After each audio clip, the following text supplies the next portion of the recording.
এই চ্যানেলে সম্প্রচারিত সকল খবরই সচেতনতামূলক এবং শিক্ষণীয়, কোনো কিছুই প্রভাবিত নয়। নমস্কার। পূর্ব রেলওয়ে মহিলা যাত্রীদের জন্য আমাদের মহিলা আরপিএফ টিম সদা জাগ্রত। আমাদের যে মাতৃভূমি লোকালগুলো আছে, 12টি মাতৃভূমি লোকালে আমাদের মহিলা আরপিএফ টিম থাকে, যাতে সেখানে কোনো পুরুষ যাত্রী না ঢুকতে পারে। তাছাড়াও যেগুলো এমনি লোকাল ট্রেনস আছে, সেখানে যেখানে মহিলা কোচেস আছে, যেমন 340খানা মতো কোচেস আমরা আছে যেখানে মহিলা যাত্রীদের জন্য এক্সক্লুসিভলি, সেখানেও আমাদের আরপিএফ এর কর্মীরা থাকেন, সজাগ থাকেন, যাতে ওখানে কোনো পুরুষ যাত্রী না ঢুকতে পারেন।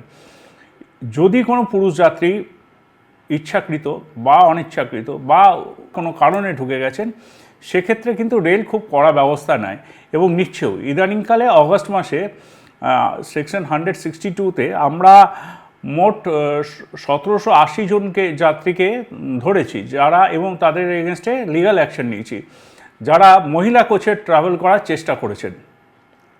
এটাকে আমরা পূর্ব রেলে কোনো মতেই অ্যালাউ করব না।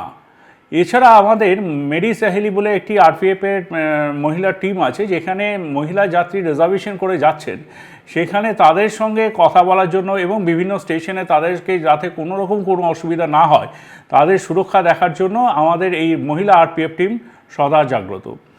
আরেকটি বিশেষ যেটা আমরা বিশেষভাবে চালাচ্ছি, যে ট্রেনে এসকর্ট এবং যাত্রীদের ইনফরমেশনের জন্য প্রায় আমরা সব জায়গায় সিসিটিভি লাগিয়ে রেখেছি। সেই সিসিটিভির মাধ্যমে আমরা 3900 মতো আমরা সিসিটিভি লাগিয়েছি, যেখানে আমাদের কন্ট্রোল রুমে আমরা সেটা মনিটর করতে পারছি যে কোথাও কোনো রকম মহিলা যাত্রীদের কেউ উত্ত্যক্ত করছে বা কেউ ডিস্টার্ব করছে বা তারা কোনো রকম অসুবিধা ফিল করছেন কিনা। সঙ্গে সঙ্গে আমাদের টিমের কাছে খবর এলে আমাদের টিম সেখানে পৌঁছে যাচ্ছে। প্রায় 25খানা স্টেশনে আমরা মাতঙ্গিনী স্কোয়াড তৈরি করেছি, যেখানে মহিলা যাত্রীদের কোনো রকম কোনো অসুবিধা হলে আমাদের মহিলা আরপিএফ টিম সেখানে ঝাঁপিয়ে পড়ছে।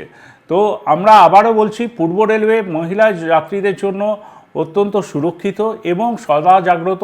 আমাদের সিসিটিভি মনিটরিং যেমন চলছে, তেমনি আপনারা আমাদেরকে জানাতে পারবেন যে 139 তো আছেই, তাছাড়াও আপনাদের সিসিটিভির মাধ্যমে বা কোথাও কোনো রেলকর্মীকে আপনারা মনে হলো যে আপনার কোনো অসুবিধা হচ্ছে, প্লিজ লেট আস নো, আমরা আপনাদের সাথে আছি। ধন্যবাদ।